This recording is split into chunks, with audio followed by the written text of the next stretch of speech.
Le Luberon, vidé d'une partie importante de ses habitants par la peste noire, la moitié, voire les 2/3, du fait de la grande mortalité provoquée par cette épidémie et par la désertion de certains lieux dramatiquement touchés, a été le lieu d'un repeuplement dans le dernier quart du XVe siècle.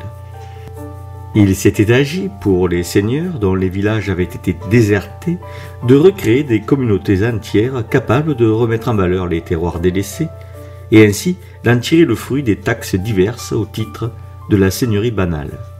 À Lourmarin, qui avait été totalement déserté dans la seconde moitié du XIVe siècle, ou plus tard, selon certains auteurs, 47 chefs de famille signèrent un acte d'habitation qui leur ouvrait les portes du village. Idem à Cabrières-d'Aigues, où Raymond d'Agoult, neveu et successeur de Fouquet, installe 78 familles. Jean Méhus, dans son histoire du Luberon, nous apprend qu'en 1505, Louise d'Agoult, agissant au nom de son neveu, François de Boyer, seigneur de la Tour d'Aigues, a affermé la Motte d'Aigues à 32 familles originaires de Grand-Bois et surtout de l'Embrunais.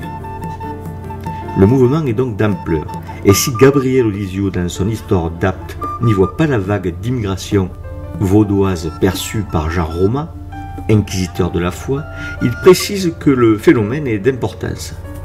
Cette importance se doublera d'une problématique religieuse car, pour un bon nombre d'entre eux, il s'agira de Vaudois, une déclinaison du catholicisme inspiré par Pierre Valdès, un prédicateur du XIIe siècle qui repose sur deux piliers importants, la pauvreté et la prédication évangélique, bref, une simplification de la pratique religieuse reposant sur un retour aux sources.